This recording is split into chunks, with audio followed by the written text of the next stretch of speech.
Diane, I'm listening to a podcast, Black Lodge Trivia Night. I've never heard so many game aspirations in my life. Hello. Shit. No, Sorry, I was before we going go, for it. do you ever consider just in-ear No, I hate those shit. monitors? Like pods. Yeah, Like, but not they the make. ones that go all the way in. Oh yeah, I was gonna say they make professional ones, but they tend to go all the way in. No, not a fan. Anyway, all right. Like sit up and get good posture. Bullshit. Okay.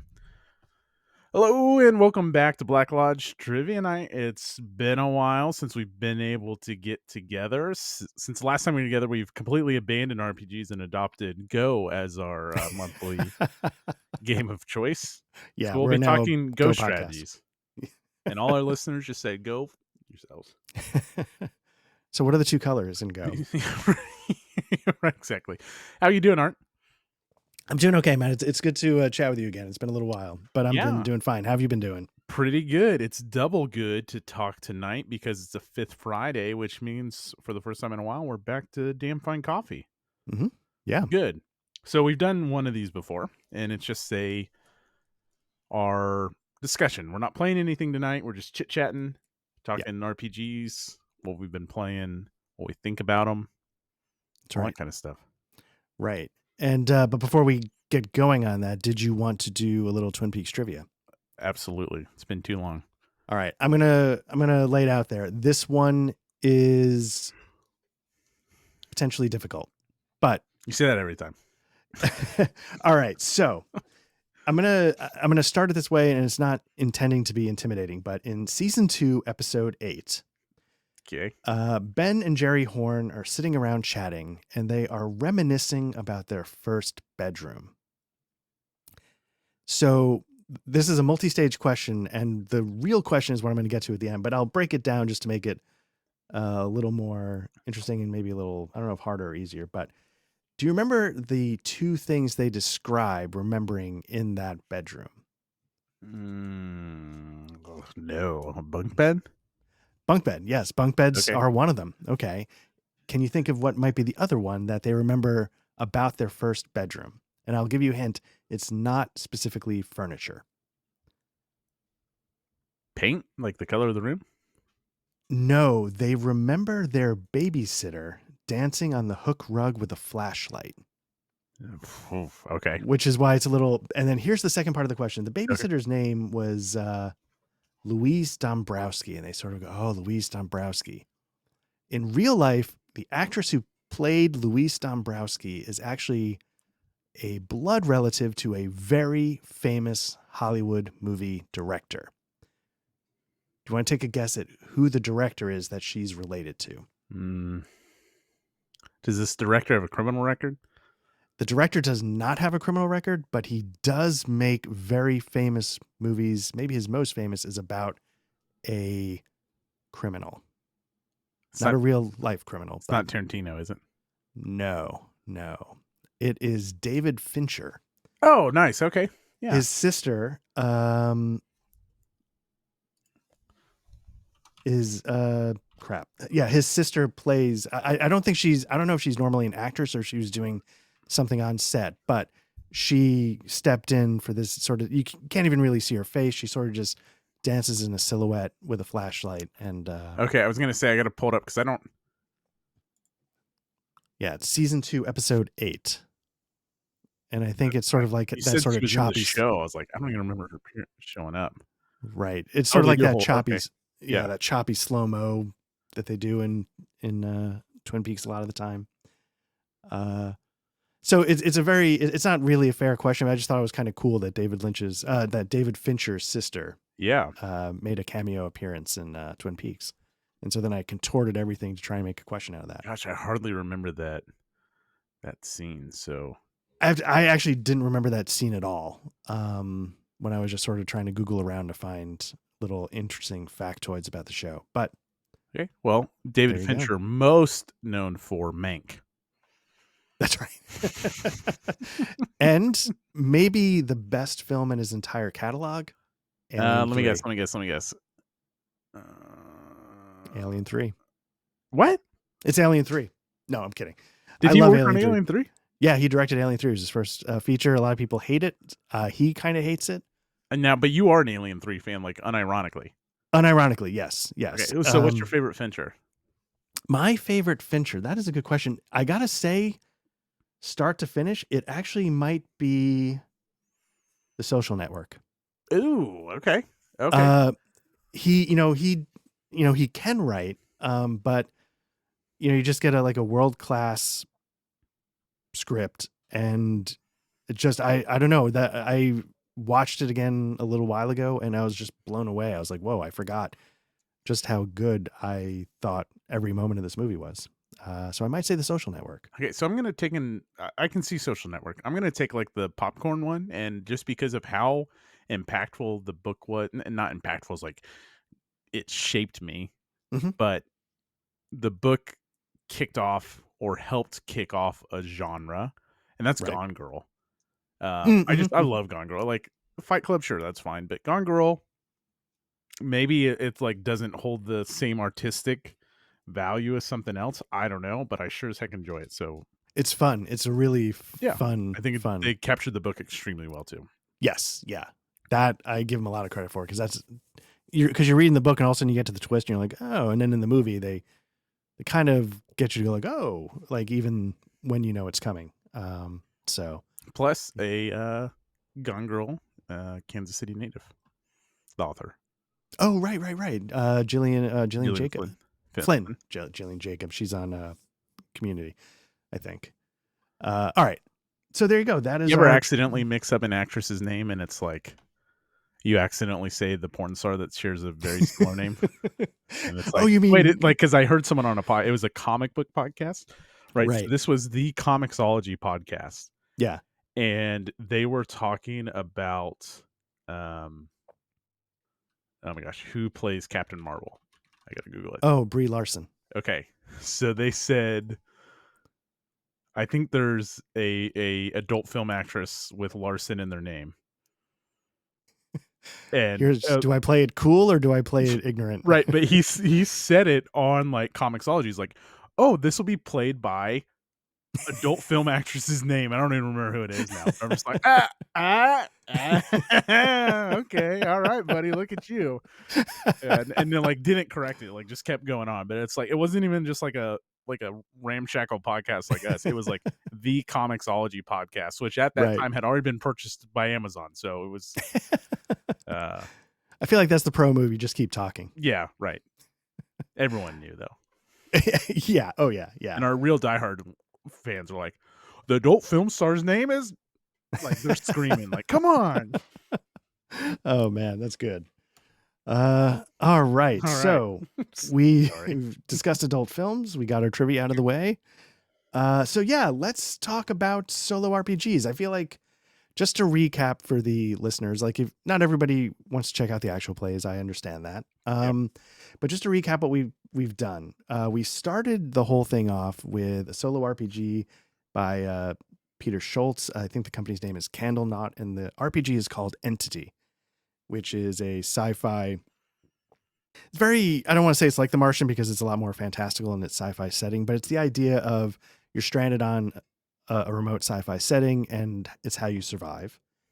Then we followed that up with English Eerie by Scott Malthouse. And I want to sincerely apologize. A number of times I was listening back to things, I kept calling it England.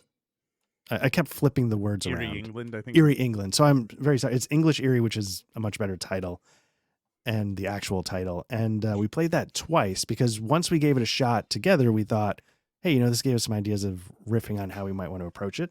Mm-hmm. Then we came back for what I thought was a great time, Midnight Melodies. Yep. I don't think I've ever figured out how to pronounce the creator's name, and I'm deeply sorry. Cesar Capacle, or I don't know how to say it, and I'm very sorry, but I hope it helps that we genuinely loved the game. Mm-hmm. And then the one that's going to be coming out before this one, the one that's going to come out right before this one is going to be Rune by Gila RPGs. It's Spencer Campbell, and it's a solo RPG that tries to give you sort of a Souls experience in in a solo RPG package. So And I've played some Guild RPGs. I have not played Rune. I think it's also worth mentioning you especially spent a good amount of time with the Star Trek solo RPG, Captain's Log.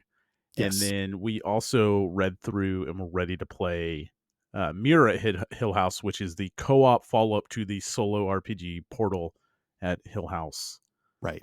And Modifius does the Captain's Log, and then Travis Hill does the Hill House game. So yeah, I didn't know how much you wanted to bring those into the conversation because we spent a lot of time reading up on them, going through them, but we never actually got them to the table. And so I have like impressions of them, but Right. I don't want to say anything too concrete because we never. Well, Hill House will happen at some point. Yes, It's yeah, light enough that it's just like you just pick up and start playing. yeah. And if I can say, I'm happy to do Captain's Log whenever. Part of me feels like Patrick loves Star Trek, as far as I can tell. Yeah, I think so. And I feel like it'd be fun to. I think that's one he would definitely enjoy jumping into. But then it's at the point, and maybe I'm jumping the gun here a little bit. Mhm. Why wouldn't you just do full Star Trek at that point? Especially, and Right. the previous answer was because the original Star Trek D20 book was a hot mess. But they've reprinted it and Right. reorganized things and made it easier to follow and easier to digest. Yeah. So then now that there's a new printing, if we're playing 3 of us, why don't you just, unless you want the I was true about to co-op say experience. I mean, that's the only right. thing I can think of is if like everybody's like, no, I want to be in this one. Yeah. Yeah. Yeah. But otherwise, you're right. You know, you. Although I have heard, I don't know, this is saying something because Captain's Log is. I know we said we shouldn't get into it too much, but it's a fair degree more complicated than literally every other one we looked at. Yeah. And what I've heard about 2D20 Star Trek is that it's a very complicated RPG. Yeah. And that's even comparing it to other complicated RPGs. I've heard that it's a bit of a trick. I don't know if that's true or not, but I've heard it's a little bit of a in-depth system. So primarily we played rules light solo RPGs. And part of the Yeah. problem why I didn't strive to get Captain's Log to the table, and I know we teased them, we're like, oh, we're gonna play Captain's Log, Yeah. is one, just like timing. I got into this routine of like prepping a rules light RPG, which is kind of like lazy because it's meant to be like on the seat of your pants. Like Right. you just go for it. Whereas Captain's Log, like you said, was way more complex. But for you, I know you struggled to table Captain's Log, is what in the impression I got. Like you weren't like really pushing, like, oh, we got to play Captain's Log, we got to play Captain's Log. So what from your impressions was it about Captain's Log where, and correct me if I'm wrong, you were more excited to try out some of the other solo RPGs, like the jazz one we did? Yeah. So, you know, I think that's a fair thing. Like what, you know, going into why it didn't jump to the top of the list. Yeah. Because I think that can sort of shed light on the other ones that did. Mm-hmm. For me, it was a couple of things. First and foremost, for me, I'm not actively a solo RPGer, so I don't know if I'm looking to invest heavily in a co-op experience. It's different, but in a solo RPG, I don't know if I want tons of weight to the rule set. Okay. All the games that we played felt pretty light, but even the ones that were like Rune and Entity, even the ones that were a little more complicated, I felt like they gave you a lot for the lightness of the rules. Yeah. If that makes any sense. It does. Sum's greater than the whole, whatever it is. With Captain's Log, I felt like I needed to prepare. Yeah. A lot. Not just, and this might not just be entirely fair, not just in the rules, but also in the setting. 100% agree. And so I have to admit, like, I would happily dive in a group, but I don't know if I would ever take that on as a solo because in a weird way, it feels like a lot of pressure. The book spends a lot of time trying to explain what makes like a good Star Trek episode and trying to frame like how you can play your sessions to that style, even though I don't know if it matters. So If that makes sense. it's like getting the setting right matters in Captain's Log, whereas just about everything else we played, there were settings, and we loved Right. some of the settings. Yes. What's the jazz game? Or I'm going to keep saying the jazz game. What's it It's called? called Midnight Melodies. Okay, Midnight Melodies. Thank you. Midnight Melodies, love that setting, but that doesn't mean we can't make it its own. But there is maybe this pressure if you're going to play a Star Trek game to like make it like Star Trek. It's kind of like the Genesis. Mm, The Genesis is one of the craziest RPG worlds I've ever seen, and then there's pressure, wrong or right, I think, to portray that world in its entirety, which is insane. That you shouldn't do that, right. but that's the pressure I feel. So then I kind of get the same vibe from Star Trek because you're sitting down to play a Star Trek game, which is different than sitting down to play a sci-fi game. Right. So I get Yes. what you're saying. Yeah, because even like looking through the rule book and you're like I was looking at like the life path character creation, I'm like, oh, this looks really fascinating, it looks fun. Hmm. But then you're like, oh, these are all these alien types.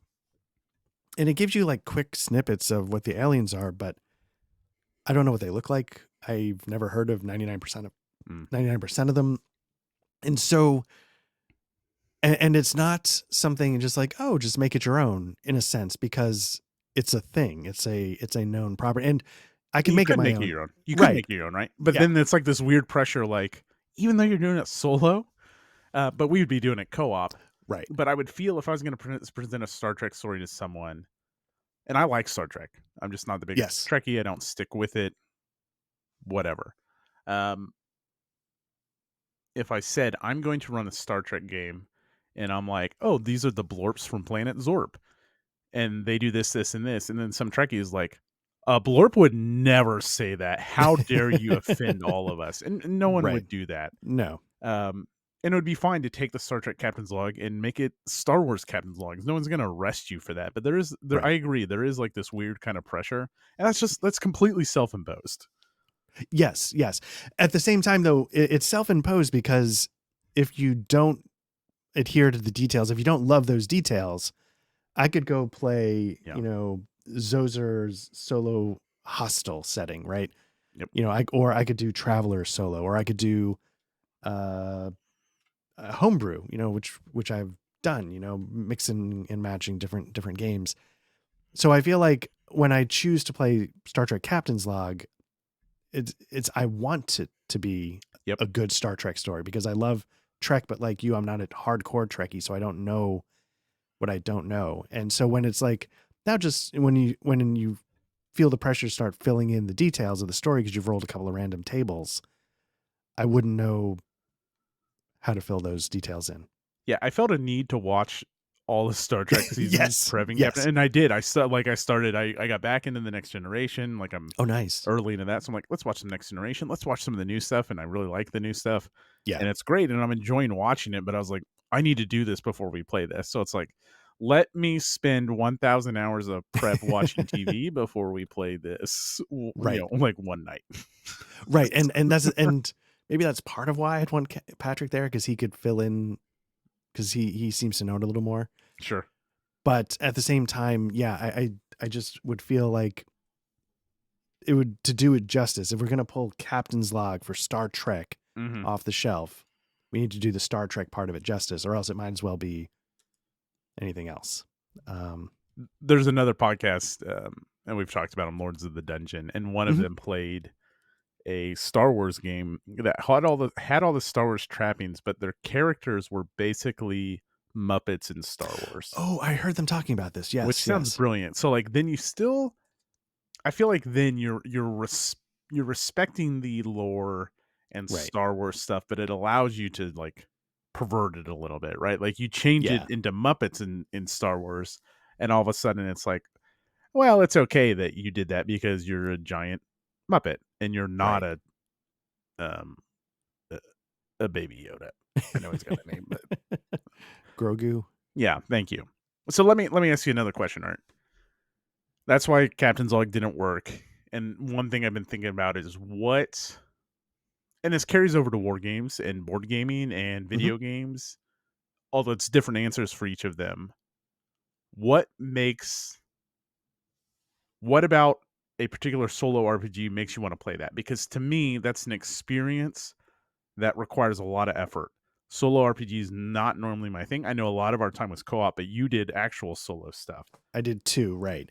And So so what from a solo RPG in particular is enough for you to sit down and say, I want to play with myself mhm, just and stop right there. Let's hang a minute so we have our little clip. Can I get that clean? we can just imagine that Patrick insert a Patrick comment that there was the line. I said what I said, and Patrick's just then really gonna drive that point home.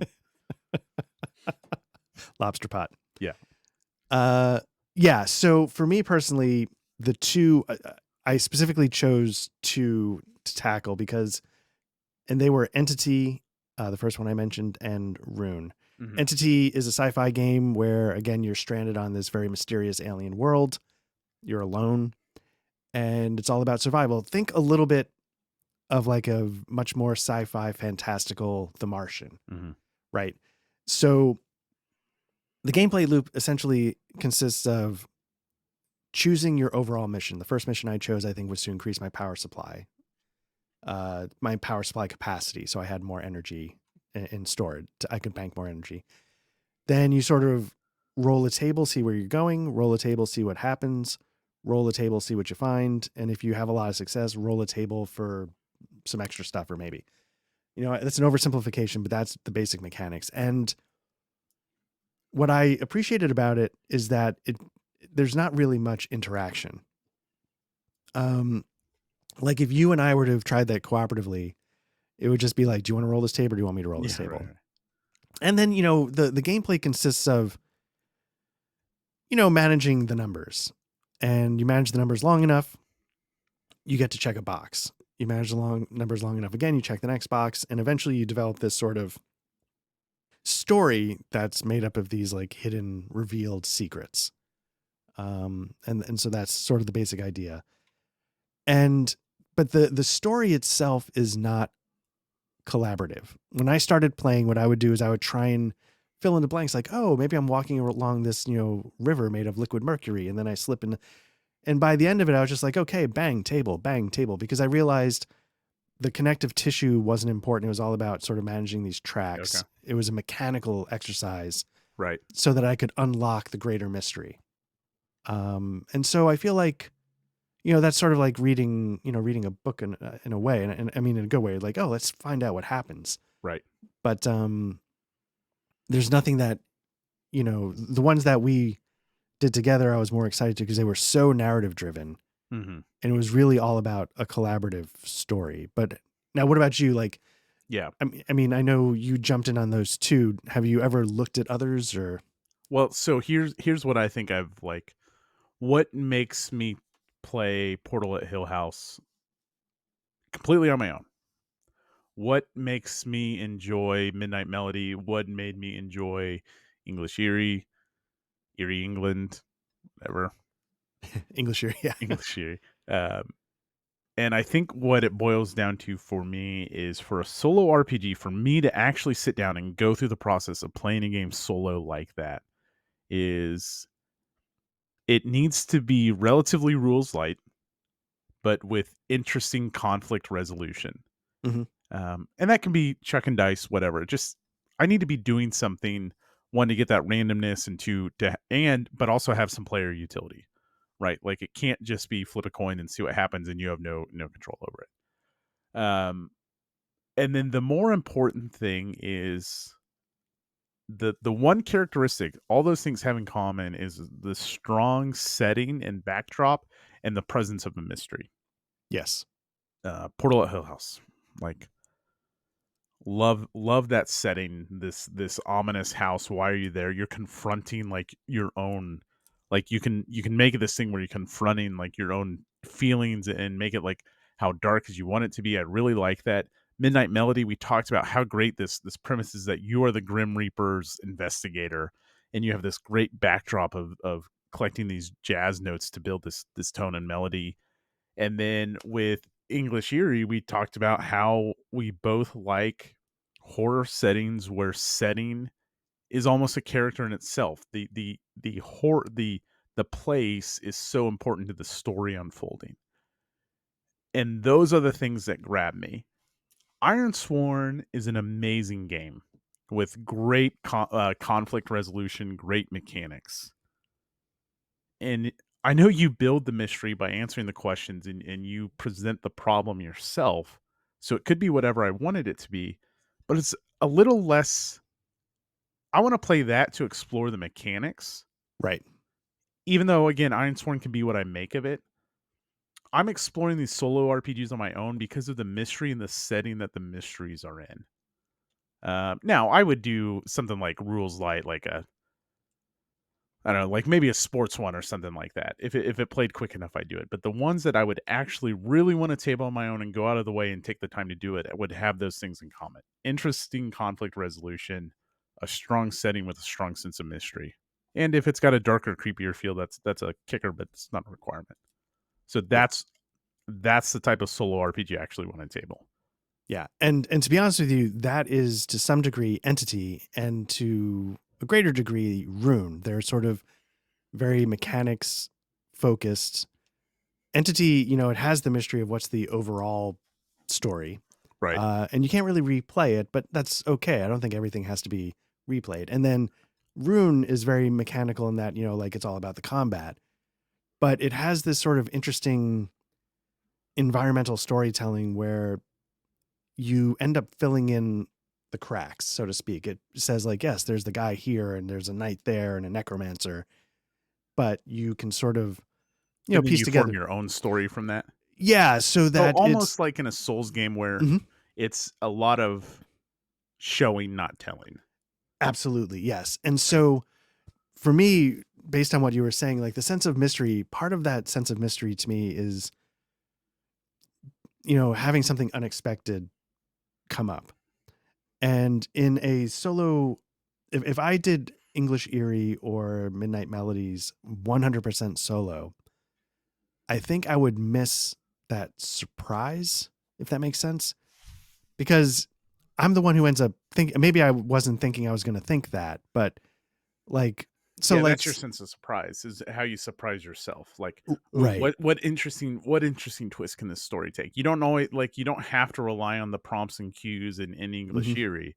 Right. And if you really wanted to get creative with it, you could be like, I mean, you could think completely off the cuff, but then you're surprising yourself. But so you're saying that the other two games had more of a surprise element built into their mechanics. Uh, English Eerie and Midnight Melodies, because we played it jointly. No, no, no. But then you're Oh, saying oh, that um Entity entity and actively holds information back okay, from yeah, you and slowly reveals it. So right. it's, and then Rune is very much like a Souls game where it gives you little bits and pieces, but it never connects all the dots for So you. you have So to that, connect the mystery in Rune. There's uh, y- no like and it doesn't even actually, that's the thing, in sort of like a Souls way, like the story doesn't have to matter. hmm, So the island I played, it has like the big bad boss. It's got a necromancer. It's got a lost knight, but it doesn't actually matter why all these things are on the island if you don't want it to. hmm. Is So there it's, anything there? Because this video hasn't gone live yet, so and mhm. I Oh, haven't right, right. watched the like master file. Um, is there a story there to unlock if you wanted it to, or would you make it on your own based off the showing? Is I, there any potential for the game to tell you lore?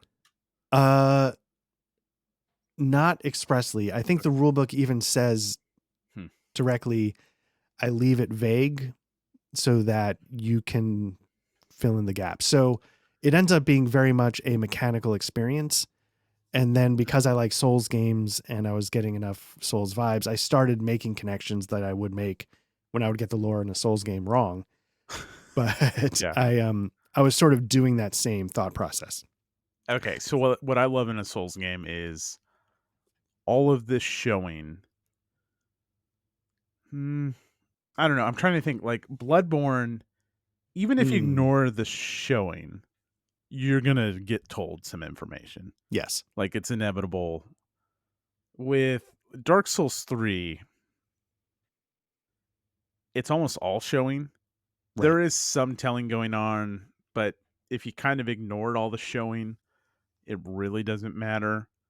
Um, Elden Ring's probably somewhere in the middle of those. Yeah, that feels And right. I'd say Sekiro is even past Bloodborne. There's a lot of telling. There's environmental stuff. There's the typical showing stuff, but it tells you a lot as well.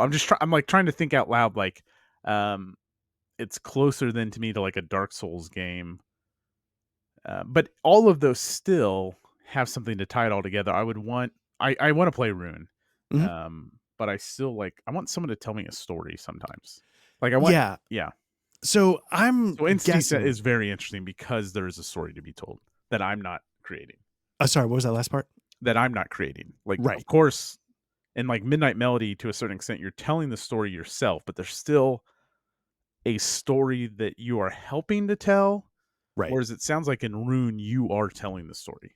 In a way, yeah. And I think there could be some intent to the pieces that are put there. Like it doesn't have to be random that you have this bad guy with a lost knight and a necromancer. Mm, So I think when the person's putting together the island, I could see some intent okay. driving it, but they don't necessarily say this necromancer is the son of the bad guy who charged the lost knight with, if that makes sense. It does. Yeah. So Rune and Entity ended up being much more mechanical, Okay. and that made it something I would enjoy soloing myself. And then the other two, I would never do solo, but I loved playing them cooperatively because it was fun to collaborate. But I will. Oh, sorry. Go ahead. No. I'm just thinking. I'm thinking about what you said. Yeah, and then I was gonna say, but I will say like the difference though between Midnight Melodies and English Eerie that was interesting is that English Eerie does provide you with scenarios. Right. So, and Midnight Melodies doesn't really provide you with any, right? Am I remembering that right? It gives you, No explicit scenarios. Yeah, yeah. no. But it just prompts. And I thought that was an interesting choice on English Erie's part to say like, hey, I mean, you can tell whatever story you want, but Yeah. here's some like pretty nice setups to get the ball rolling with some, Well, there's a whole story there. yeah, I mean, if support you really want, you material. can rely on it for every little prompt you want. Yeah. And, Huh. and I thought that was interesting. So then again, I don't know if this is good or bad. It takes some of the agency away from you, but in a way I like that because then it's not me just formulating every detail. It's, you know, riffing off of something or playing off of something or, Oh, interesting. If you rely on the scenarios completely from English Eerie, how much player agency is there? It's not player agency, it's a player crafting the story. If you rely 100% on all the scenario prompts, right. right? I mean, like the details of it, sure. But if your prompt is the house lights on fire, like that does take away a good amount of agency. Right.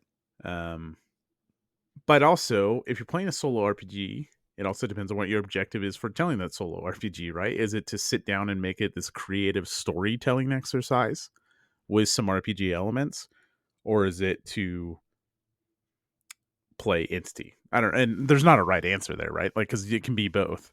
Right. I'm just kind of like thinking out loud here because that's interesting. Well, let me ask you, I mean, I'm not good at it, but a hobby I really like to pursue is creative writing. Mm-hmm. And so when I tackle a solo RPG, part of what I'm trying to get out of it is an RPG experience, which often involves, a back and forth with a GM.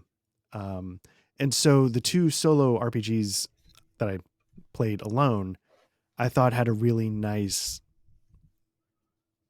element to that where I felt like I was interacting with something instead of just whole cloth creating or, I don't know if that makes sense. Yeah, it does. So I was kind of curious, where I don't need in my solo experience the pure crafting of the story. I look for interaction because I'm going after a classics RPG mechanic. I What do think you that's what feel I like? like. Excuse me. Oh, there's a giant ass yawn out of nowhere. I think in practice, I like the interaction. I think in Okay. theory, I love this idea of, oh, I'm going to sit down with these prompts and tell this great story. But then I'm also so lazy that it's just like, do I really want to say? And I'm not a creative writer in any Mhm. means. So I want it to do the creative writing for me while still presenting solo agency, meaning I Right. have meaningful decisions to make, but a lot of the creative juices get primed by the RPG. So if that makes any sense, like in theory, I like the more creative process.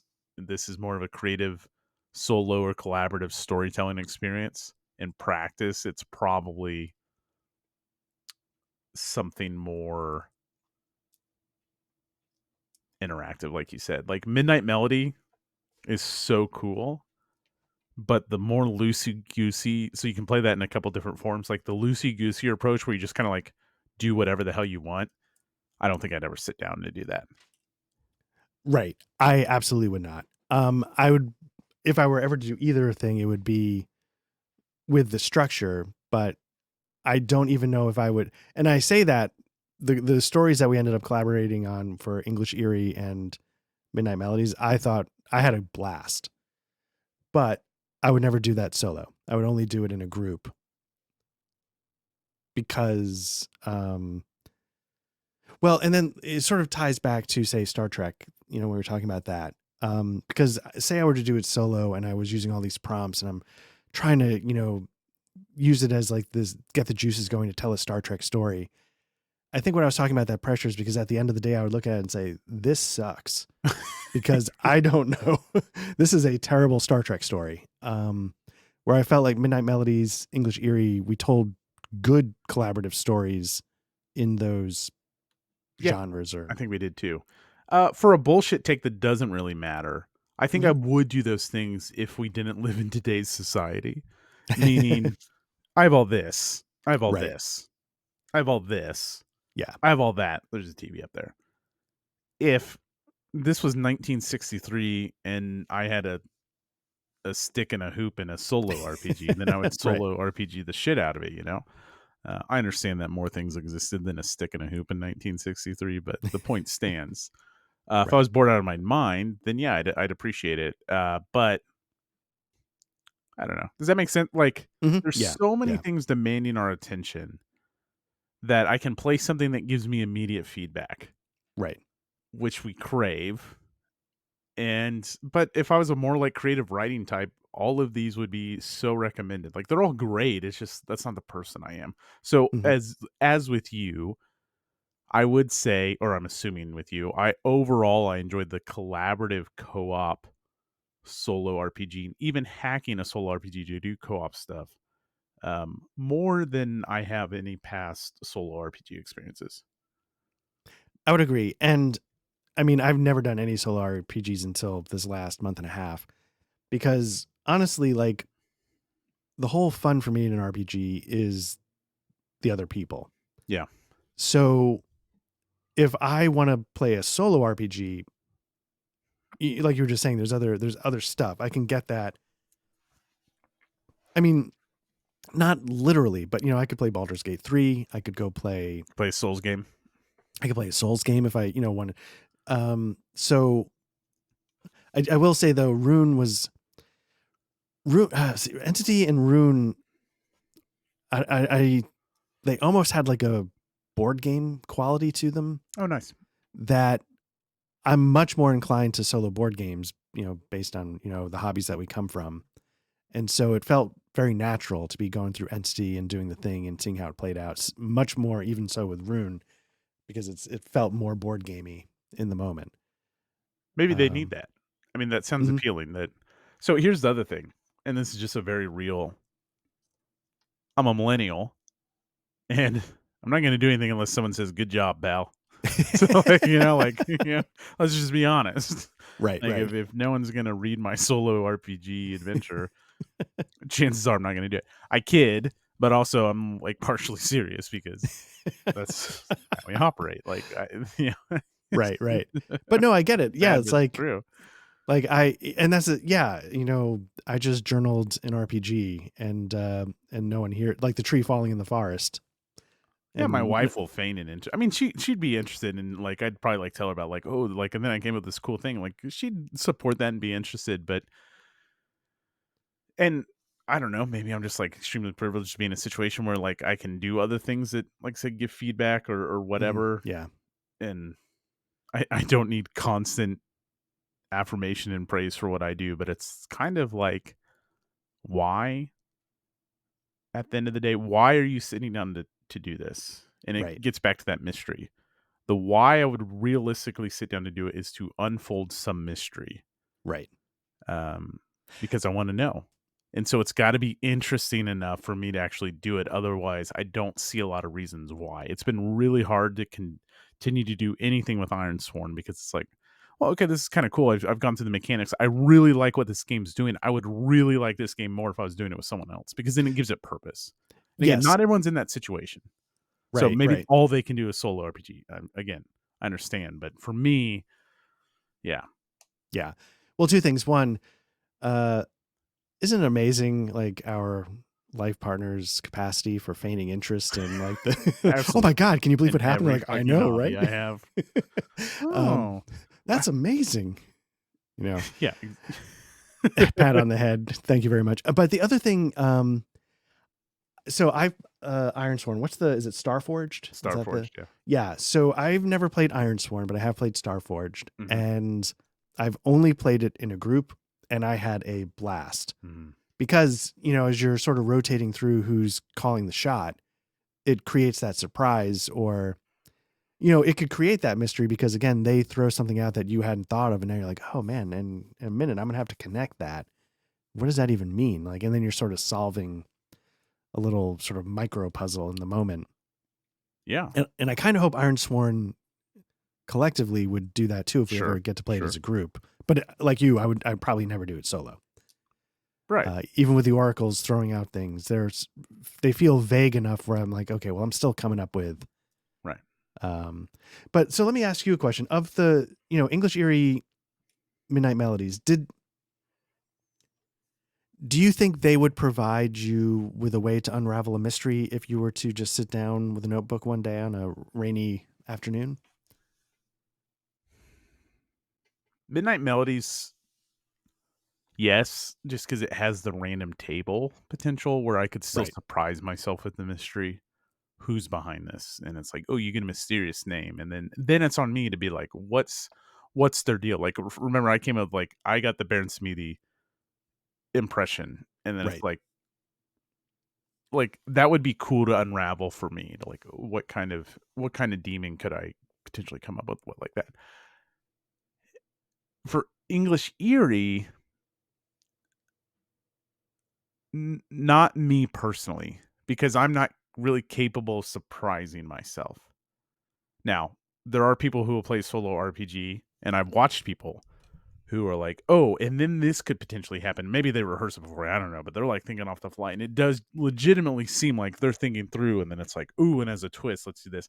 I want to think that way, and so I think English Eerie is a little less capable just because it has less random like consultation. Yeah, and I think the mechanics of those two games are interesting, sort of to examine that because Midnight Melodies, specifically says like, okay, we're going to find out who the victim is, Yep. roll their name, and stop. So it doesn't present you with all the information right up front. You're not able to start thinking ahead and piecing together X, Y, and Z. Where English Eerie in the scenarios, like we were saying, like presents you with the whole picture to help you have what you need to riff in the moments. But it provides you more support in a way that I think I had a really good time when we played it in our hacked setup Mhm, where mhm.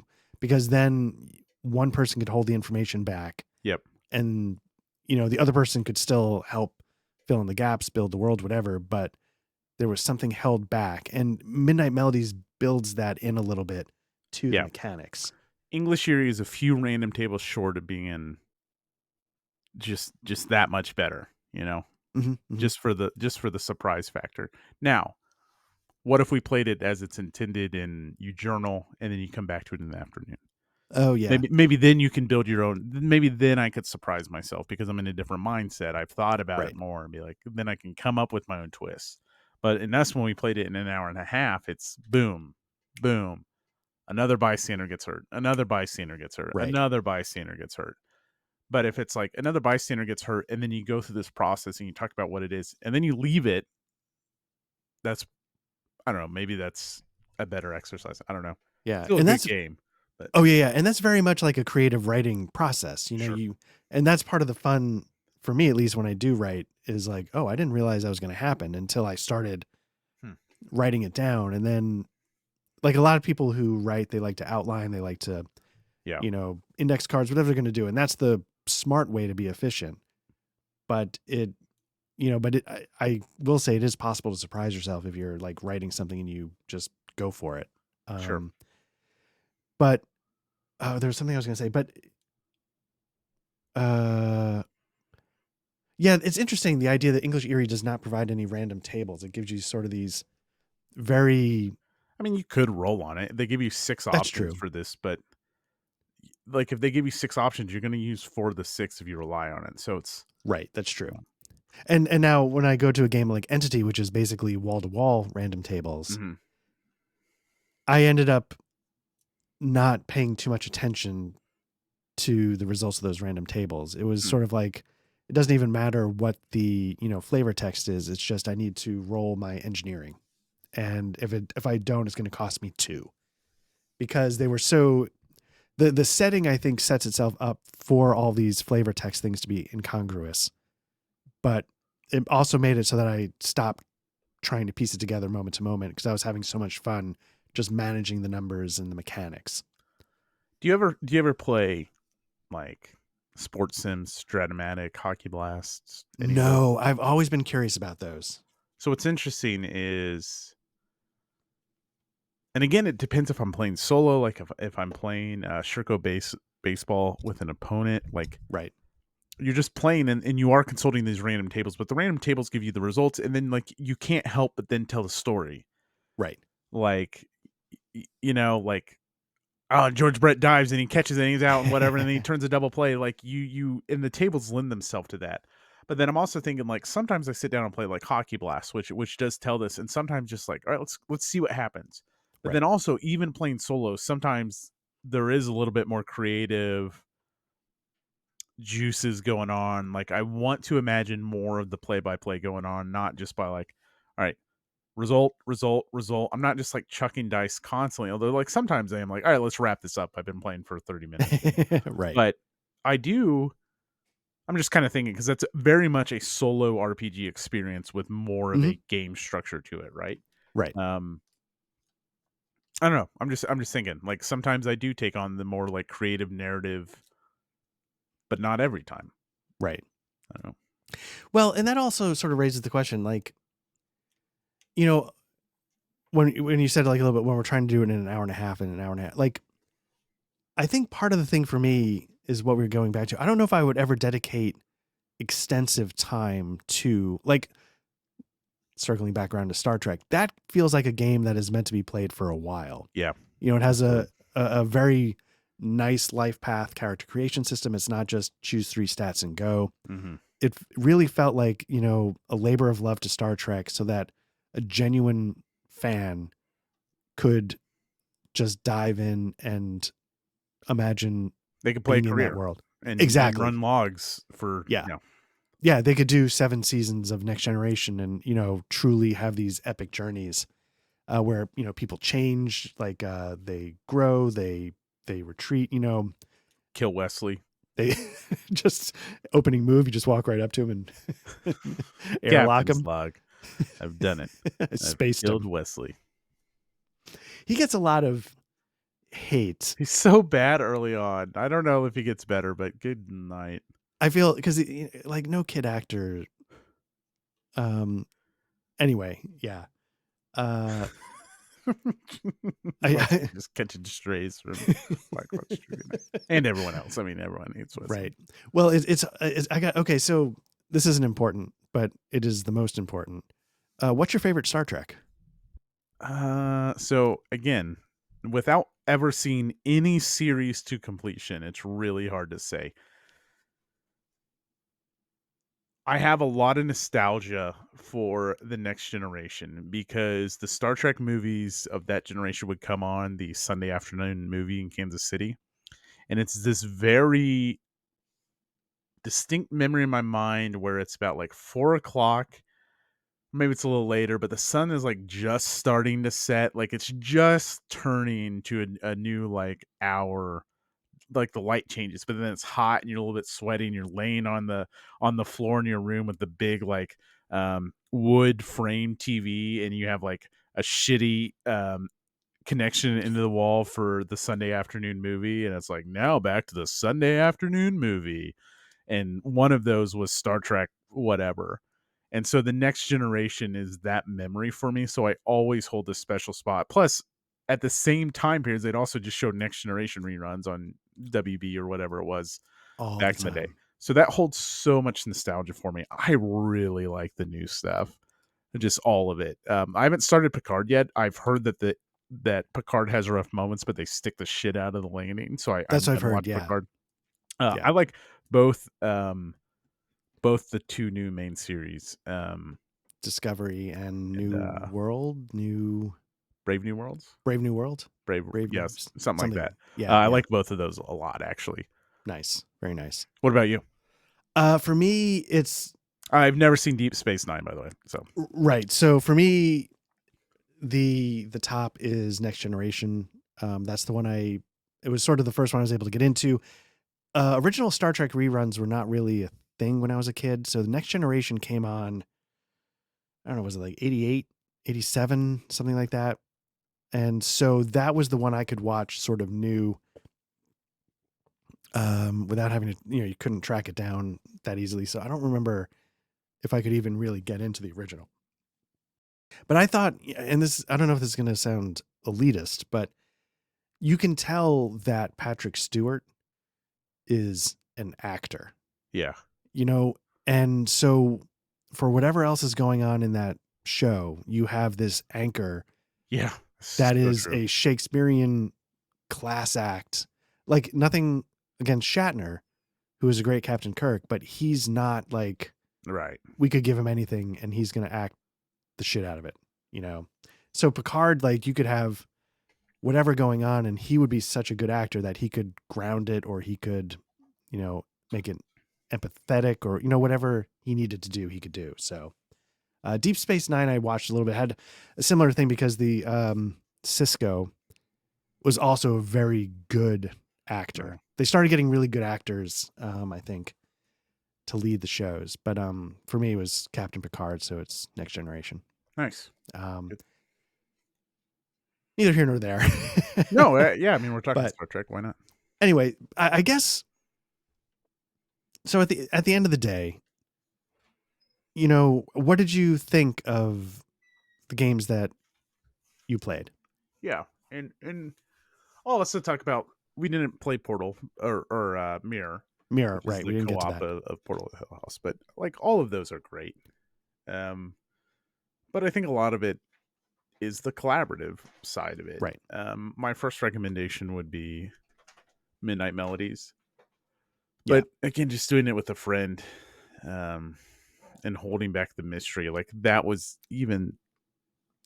cool. Even though I knew the structure, like I knew we were following the structure that I'm going to find out the victim. I'm going to find out, what they did, whatever. I know I'm going to unveil these things, but you held back the mystery, which made it that much better. So making it Mm, collaborative ticks it up a notch.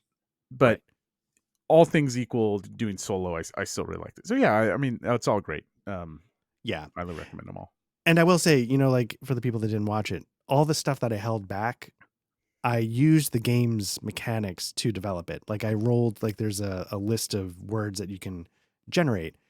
And so I used, the game's name. I used the game's occupation that it told me. And then I rolled like the 12 words and started picking the adjectives that started piecing together a narrative. So it's not like I walked in. So you can, I guess the point is that even playing it 2-player, both of us were sort of doing the riff, it wasn't, I feel like we were both able to take advantage of the mechanics. And I felt that way about English Eerie as well. When you ran it as a GM, you had the prompts within the book to work with. And while I didn't know what they were, I felt like the game itself still provided everything Absolutely. in a very good way. Yeah. Yeah. So I assume for you everything is golden and peachy keen. You didn't play anything where like Wow, that was awesome. No, I'll say like Entity, English Eerie, Midnight Melodies, and Rune. I loved all of them. Mm-hmm. If I were to choose the mechanics, ones that I actually soloed, I would probably choose Rune, Okay. only because I love Souls, and the mechanical part of it wasn't just check a table, try and balance some numbers. There was like a little battle grid, and so you're making moves and you have equipment, and Huh. so it really was sort of like playing Descent, a little like a light Descent, that kind of thing. So I don't know if that is a classic RPG, but it was very much like a combat Cool. driven game that had a lot to think about, and I had a blast, absolute blast. And the replayability, I will say, you know, like Entity doesn't have replayability, I don't think, once you unlock the mystery, and that's fine. I will say the thing about Rune that could offer replayability, and it talks about this in the rule book, and then once I played it, I was like, oh, I see that, is trying different builds, Mm. which is very much a Souls thing. I was always Yep. surprised like how many analogies I could draw between a Souls vibe and what Rune was offering. It's not one for one, it's not literal, but Right. I'm like, oh, the things I'm thinking about here are in the vicinity of what I might be thinking about. But yeah, like, do I go with a dagger that makes me more immobile?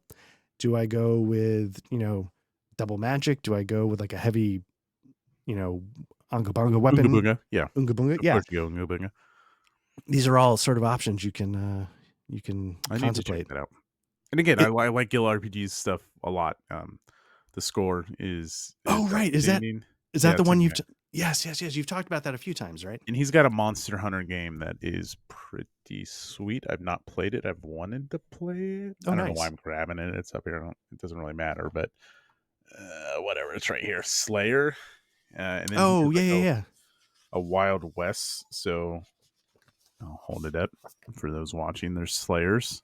Nice. And then there is Dust, which is a supplement for Slayers. Very And nice. then a very good game about running heists. Very low prep, very fun. We've talked about it on a low prep episode. Score. Yeah. And I wish I could hold up my copy of Rune. The hardcover hasn't come in yet. So I only have the digital. But Rune, I think, could even be played collaboratively where, Oh. because like basically, you know, like one person runs the monsters Mm-hmm. and the other, you know, is the player.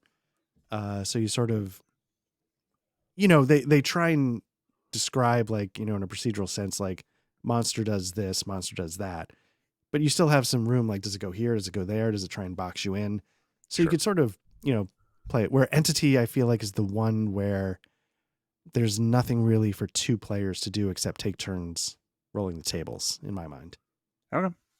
Um, And they're all relatively cheap, which is a nice yes, like yes, Mirror at Hill House co-op version. Portal at Hill House is $2. Portal at Hill House, I think, is $5. yeah, Um, yeah, yeah, and they're just cheap. I Midnight think, yeah, Melodies I'll make sure to 7. put the links in and Yeah. stuff. So this is a good segue since you talked about what we liked. One thing I wanted to talk about, it's November 30th. It's basically the end of the year. Mhm. And I don't know if we'll have another damn fine coffee before the end of the year. So I thought it might be interesting to what we do on History on the Table is the best new to us, which I think is a great thing. It's not the best 2023 thing because we don't always get the chance to play 2023 things. Right. So, and we didn't really talk about a structure of how you wanted to do this, but we played a lot of new stuff this year. Mhm. I Yeah. mean, probably way more than the first year I got into it. I was playing like everything I could. Right. But I guess this is a good time to talk about our best of 2023. Is there anywhere you want to start? Oof. If I had to do, say, like an unranked list, and I can rank them and not be a wuss, but just to get the conversation started, I think I would put at the top, say the top three, and then I'd figure it out from there. I would put definitely Pathfinder. Yeah. Because that was 100% new to me, and I've been enjoying the hell out of it. I would probably choose. I'd probably choose Midnight Melodies by a hair over Rune because I always will take the collaborative over just playing by myself. And then I think for the third, again, these are out of order. I don't know which I'd put first yet, but I would pick Cyberpunk. Yeah. Okay. Just got my augmented Dude, that looks so sick. Really, it's so yes, it's a really slick presentation. But Dang, man, I thought I was gonna catch you off guard. uh I well, I sort of grabbed ahead of time, like, oh, just in case, like I want to have my English Erie, I want to have my Midnight Melody. I didn't know if I would need them. No, So I I mean, just I thought I was gonna like sneak in Cyberpunk on my own. oh, So I interesting. thought about that a lot. Okay, so yeah, go Um, ahead.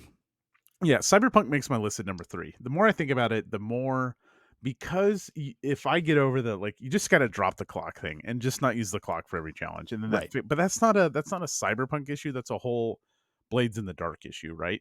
Like, I just need to be better at running and understanding running Blades in the Dark. Right. Um, that's my first Cyberpunk game, and it does everything I want it to do in a Cyberpunk setting Yes. that I can imagine. And there's so much creativity there. I think overall I'd like something nitty gritty like Cyberpunk Red, Yeah. Blade Runner. I'd probably prefer that, but man, was it good. So number 2 would be Savage Worlds. That was new to me this year. I think you had played that. I think that was new to me this year. When did we Oh, start? right. I guess outside of this Oh yeah, I'm doing was like whole thing like new to you, whether we've played it or not. yeah, was Savage Worlds new to me this year, or was I running it before? Oh, that's interesting. Anyway, keep going. Sorry. I think it was this year, It might have been just this year. Yeah. Ooh, I forgot about that. and maybe I could be wrong, but I'm gonna group it in. Savage Worlds is so much fun. The one thing I don't Pathfinder's number 1. Yeah. Pathfinder is everything I want. Yeah. The VTTs are outstanding. Even if you take that aside, the character progression is everything I want in a character progression. Savage World has none of the things I want. That is its weakest point gameplay wise. The settings that have Savage World support, awesome. But like when I look at Deadlands and I want to make a Wichita Witch, and I Yeah. just look like I will never progress to do all of these cool things. Like they have 5 cool abilities, and I'll never have all 5, and that's too bad. Whereas like in Pathfinder, it's like I have this very cool path to doing all the things I want to do, and it's just like Savage Worlds misses the character progression because you're already kind of a badass, and there's not like a Right. whole lot of opportunity to get all the cool stuff. I don't know. So Savage Worlds is up there. Just missing would be, I don't know, most everything else we played this year. Well, that's the thing, right? And now, because I wasn't even thinking outside the box like that, if I had to swap, I'd put Savage Worlds in instead of Midnight Melodies, because Savage Worlds, Are we matching? Are we in sync? I think it's a little embarrassing, but the reason why I would put Savage Worlds up there is because it allowed me to run two things I've always wanted to kind of run, two settings Uh huh. that I've always been fascinated by, and it allowed me to do both so easily. Where the original rule sets for Deus Vult and the M Space stuff, like M Space is, it's a very much a homebrew sci-fi setting. It's a lot of things pulled from different games, and Savage Worlds just let me accomplish that. Right. So I don't know if it's the best system in the world, but I'm grateful, sort of in a weird word choice, to it for, you know, giving me the ability to pull all these elements together to make the setting I was hoping to make. All right. Everyone at Thanksgiving, we're gonna go around the table and say what we're thankful of this year. And like Right. Art's like his team was like, I'm thankful for my mom and dad. And Art's like, well, Savage I World am thankful for Savage Worlds. kicks ass, baby. Um, yeah, but I will say, to what your point was, like, I don't think we've played.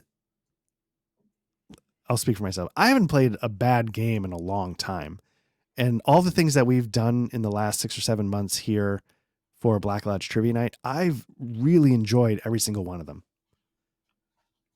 Yeah, I think there's an internal struggle with me on deciding what I do and do not like about Call of Cthulhu. Mm-hmm. So it's not like again, I've said this. I like the idea of Call of Cthulhu more than actual Call of Cthulhu sometimes. Um, yeah, I'm trying to think of like bad stuff I played. There was frustrating stuff and it wasn't new to me. Like the Genesis is always internally a struggle, but everything was great. Yeah, we didn't hit on anything bad, and I don't know why we would, but yeah, we had all bangers. Well, just wait for my spy game, then we can jettison on that one and be like, oh shit, that was a mistake. What was your favorite setting that you played in 2023, or That ran? I Setting or played or ran? said it, that I ran. I always have a soft spot for Days Volt. Yeah. Just because I associate a lot of things with it. You know, Yep. that's why I'm playing Darklands as a let's play. You know, but if I take that off the table, I would say that's tough. I might say, I might actually say Midnight Melodies. Stop. We're gonna sync up again. Damn it. I haven't played enough Call of Cthulhu. Like for me, it's still a rarity, so I'm always like, "Ooh, yeah, let's do it." Right. Oh, I I've love never. the setting. I love the Call of Cthulhu setting for sure, but wasn't Yeah. new to me by any means. But not.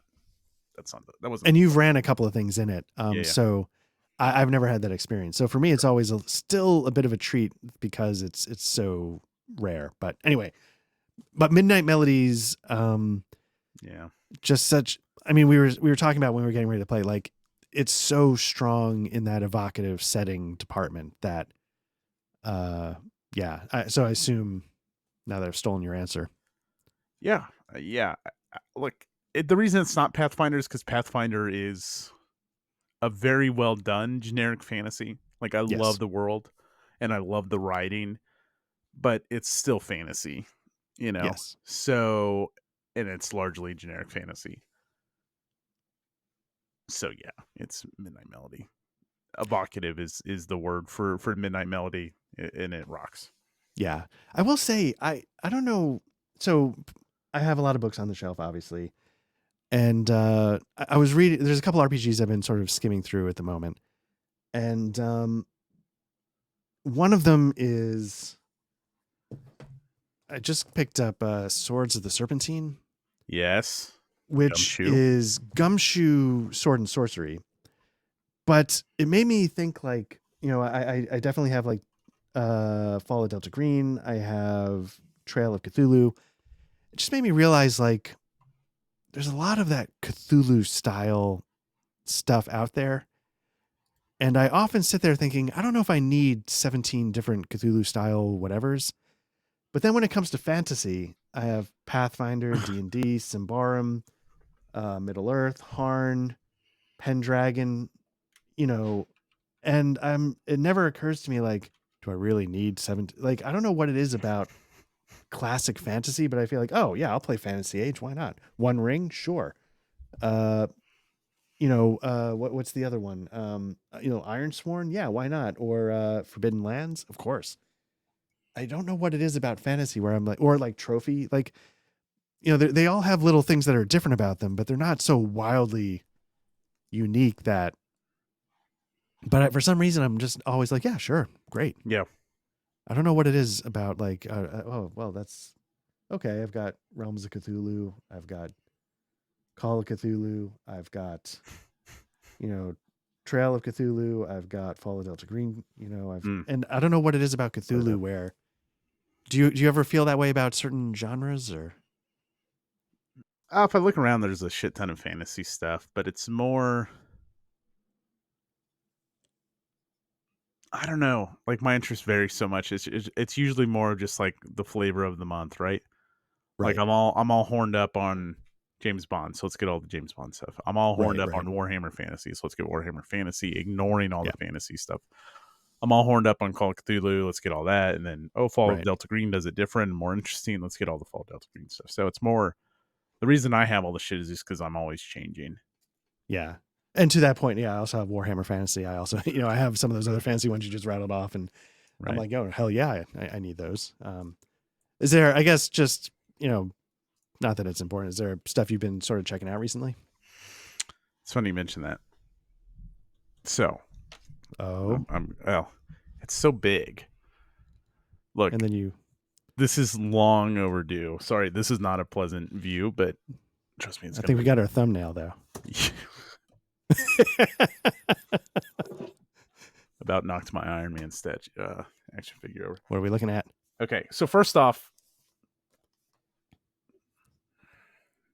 Fear Agent needs to happen at some point. Yes. Like space Savage World stuff.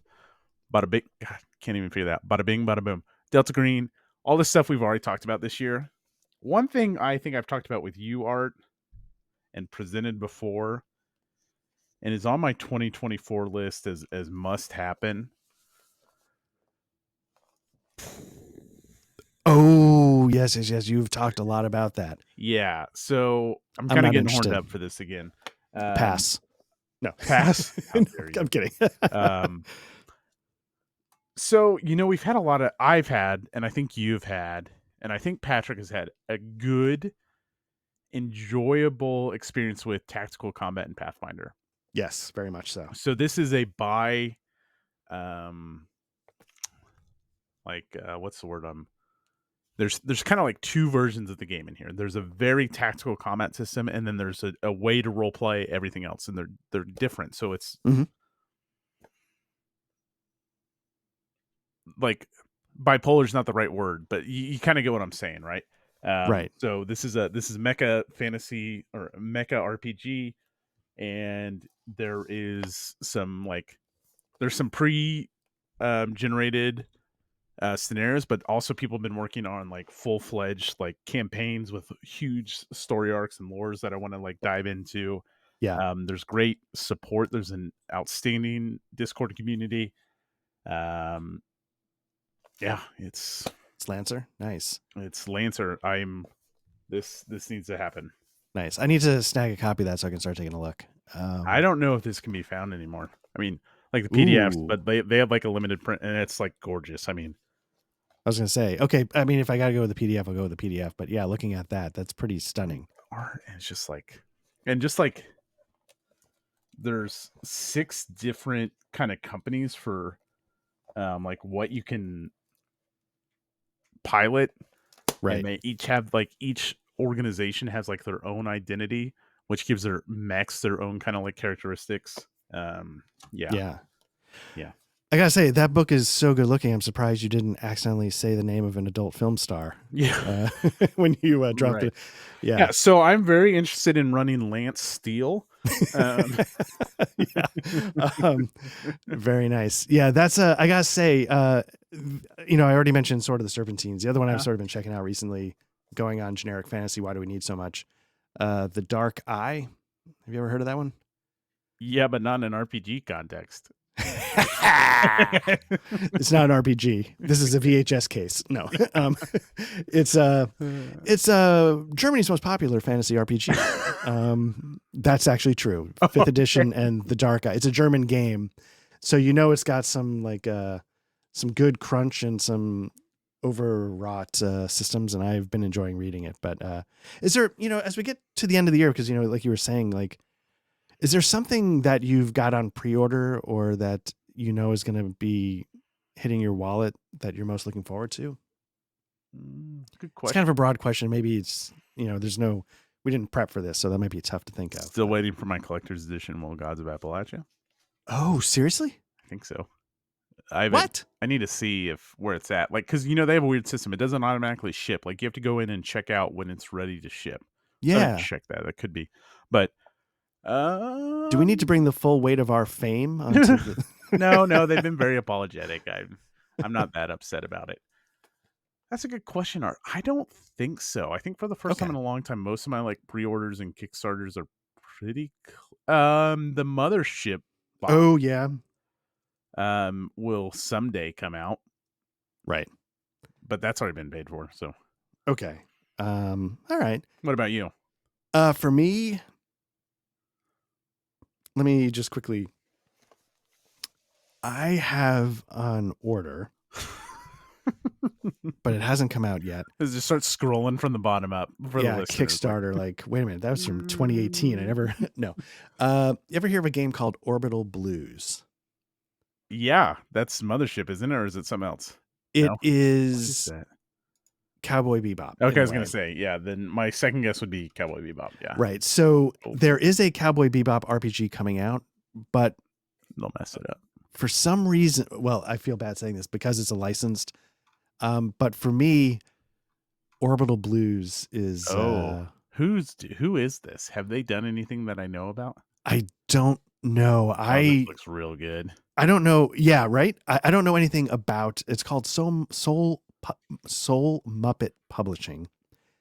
I don't know if they've done other stuff. They have. I just none of it's anything I've looked at before. Okay, but I feel like because it's not like a licensed Cowboy Bebop, it's able to just get the vibe of it.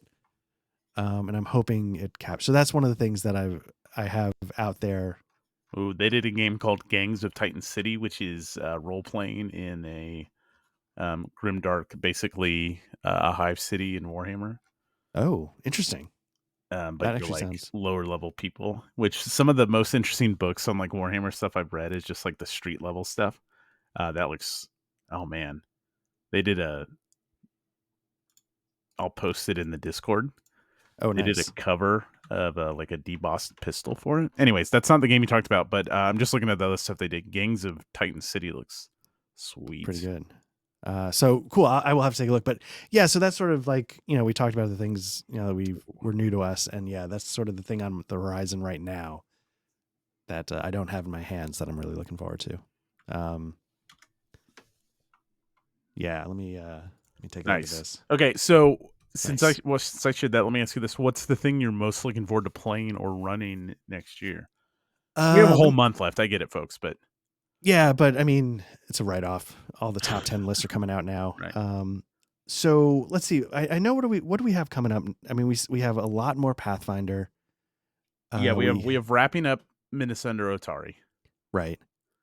and then whenever we want to go back to Pathfinder, plus like we're gonna do some night shit in Pathfinder too. Obviously, like Right. we're gonna do some Knights Oh, right, Templar right. Yes. eventually. Yeah, my book I think just shipped. Nice. For whatever that's worth. But let me think. For running, interestingly enough, this is going to sound. My first game that I'd like to run is that spy one, Sure. Okay. but I don't know if it's the one I'm like most anticipating. I have Mhm. like this homebrew that I was going to try in Yeah. Fantasy Age, Okay. which is a system, or sometimes I look at Sword of the Serpentine, but that's hard to say because it's right in front of me. So maybe I'm like the new shiny things. But I have this sort of homebrew setting that I was curious to try, and I think that's the thing I'm excited to run. I don't know or if we do Lancer next year, that would probably be the one I'm really psyched to play. I would Uh probably make a character for that because some of my excitement for running Lancer is playing Lancer. oh, okay, okay. Like I want so then like I might just like I'll just have to play. Like Play, right. that's the answer to it, right? I mean, I want someone to run Lancer. Man, Patrick's got a lot of work ahead of him. He sure does. I'm curious what Patrick, he was talking about Eat the Reich. Yeah. Yeah, I know he's pretty Uh jazzed on that. and he was talking about some Deadlands somewhere along the way, but Yeah, I at don't some know. point he talked Yeah. about deadlines for sure. What about I don't know you? if that'll happen here or somewhere else. Right, right. It might happen. Yeah, which is cool. Yeah. I might be running Shadows of the Demon Lord outside of here, and that could be fun. I've always wanted to try that. But Yeah. what about you? Uh, running. So I didn't talk about it, like what I'm horned up for right now, but the kind of Delta Green Old Mm-hmm. Gods combination game, like that's still how to present that as the kind of like multi-part story that I want it to be is still what I think about a lot. Um, so that'll happen. That won't happen before the end of the year. Right. Always more Pathfinder.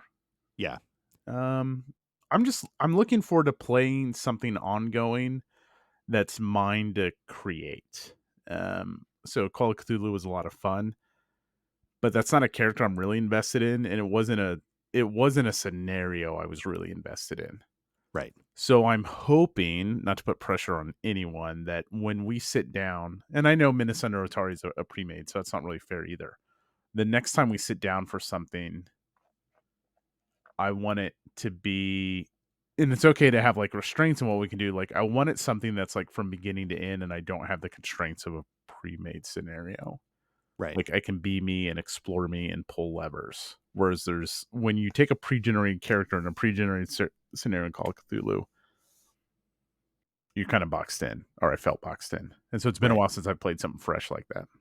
So Yeah. I'm really what I'm looking forward to is like anything new where I get some character creation choices and get to really explore, because it's been a while since I've had any game do that. Nice. It's your games that you're winding up are the only things I can think of. Like, I've been in the same Curse of Strahd game, which has been amazing, but we're in the throes of it, you know. Right.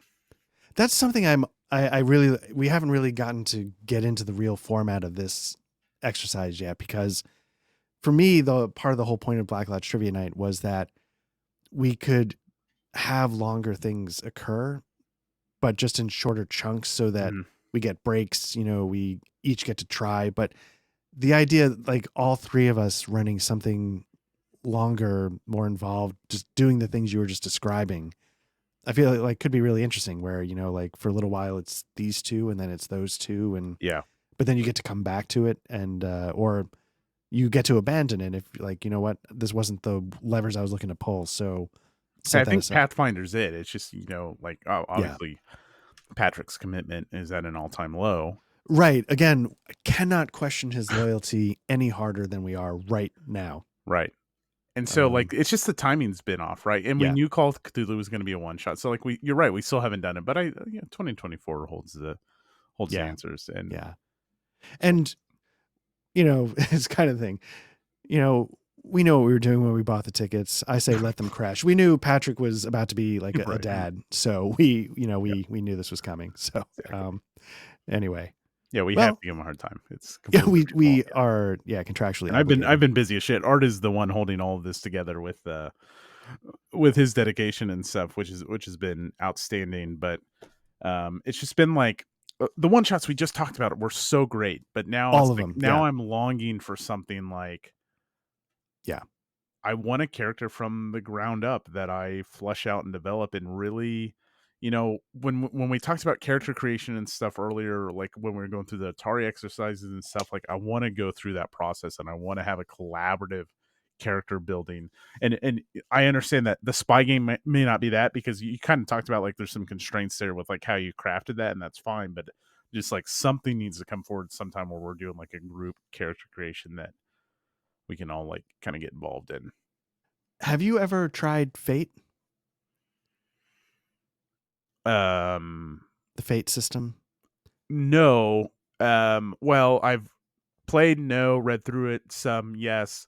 I think Fate works when it's got a dedicated game and not generic Fate. Okay. That's what I was curious if that's the kind of collaborative creation you're No, talking I just about. want to be like, I don't want most of the time. Now I'm breaking this rule for Old Gods of Appalachia because I have Okay. different ideas for it. If Patrick runs us through Deadlands, and maybe this isn't the case for you guys, but for me, my ideal situation is then for you and I to build our characters together. Okay. Not Yeah. you sit down and show up with like, I'm playing a paladin that despises all witches, and I sit down and say, I'm playing a Wichita witch. I guess I wouldn't be a paladin in Deadlands, but like, I'm Right. a preacher that hates all magic unless it's holy magic and the power of the Lord and Savior on my side. And I'm like, I like the devil. Like, then it doesn't work. So I like want to Right. sit down and be like, okay, if you want to play a priest that like despises wicked magic, like we can come up with that together and like play this like yin and yang thing, but then like Right. let's build it together. Like, I don't know. I just really like that idea, and I haven't had the opportunity to do that other than kind of present it to you and Patrick as a.